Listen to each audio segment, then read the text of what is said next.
घना जंगल, ऊंचे ऊंचे साल, सागौन और बांस के वृक्षों से घिरा, जहां हर सुबह सूरज की हल्की किरणें पत्तों के बीच से छनकर नीचे गिरती थीं। यहीं रहता था एक नन्हा हाथी, बम्मू। बम्मू अभी सिर्फ 1 साल का था। उसकी आंखों में मासूम खेल कूद की चमक थी। वह अपनी माँ के साथ हर दिन नदी किनारे पानी पीने जाता, कीचड़ में खेलता और झुंड के बच्चों के साथ दौड़ भाग करता। लेकिन एक सुबह जंगल में कुछ अलग ही हलचल थी। डरावनी सी आवाजें, टूटते पेड़ों की धमक, शिकारी गाड़ियों के इंजन। झुंड में अफरा तफरी मच गई। हाथियों की दहाड़, सूंडों की आवाजें, दौड़ते कदमों की धूल, सब एक साथ उठने लगे। बम्मू की माँ ने उसे अपनी सूंड से पकड़कर बोला, बेटा, मेरे पीछे रहना, भागना नहीं। लेकिन भगदड़ में कुछ भी वैसा नहीं होता जैसा कोई चाहे। झुंड तेजी से भाग रहा था। शिकारी आग के धमाके कर रहे थे ताकि झुंड को डराकर जंगल से भगाया जाए। एक तेज आवाज हुई, धड़ाम। बम्मू डर गया और बाईं तरफ भागा। उसकी माँ दाईं तरफ। धूल, धुआं, शोर, किसी को कुछ नहीं दिखा। कुछ ही पलों में झुंड तो आगे निकल गया, पर बम्मू अकेला पड़ गया। वह इधर उधर दौड़ता रहा। माँ, माँ। उसकी आवाज मासूम, कांपती हुई थी, लेकिन जंगल की गहराइयों में उसकी पुकार खोती गई। शाम हुई, रात हुई। जंगल के सारे जानवर अपने अपने बसेरों में चले गए। बम्मू अकेला, डरा हुआ और कांपता हुआ एक बड़े पेड़ के नीचे बैठ गया। उसकी आंखों से आंसू बह रहे थे। अगली सुबह जैसे ही सूरज निकला, बम्मू ने हिम्मत जुटाई। वह उठा और अपनी सूंड ऊंची कर जोर से पुकारा, माँ। लेकिन कोई जवाब नहीं आया।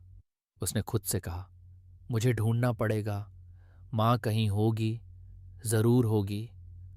और वह चल पड़ा अनजान रास्ते पर। चलते चलते वह जंगल के बिल्कुल किनारे पहुंच गया, जहां पेड़ों की जगह अब खेत थे। फिर थोड़ी दूर पर कच्ची सड़क और उसके आगे मानव बस्ती। बम्मू के लिए यह सब बहुत नया था।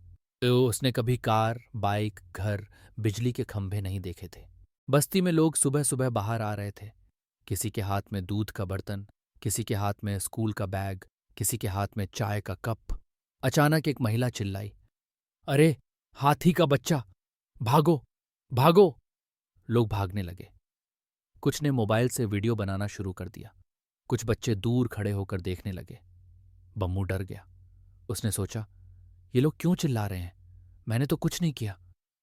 उसे जब समझ में नहीं आया तो वह बस सड़क के बीच खड़ा हो गया। कारें रुक गईं। ट्रक ड्राइवर ने हॉर्न बजाया। कुत्ते भौंकने लगे। बम्मू का सिर चकरा गया। उसने फिर पुकारा, माँ। लेकिन भीड़ में उसकी आवाज और भी खो गई। इसी भीड़ में एक आदमी था, मनोज कुमार, सामने वाले गांव का एक साधारण दयालु किसान।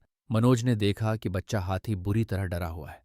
वह आगे बढ़ा और शांत आवाज में बोला, डर मत छोटे, मैं हूं यहां, कोई तुझे नुकसान नहीं पहुंचाएगा। बम्मू ने उसकी ओर देखा।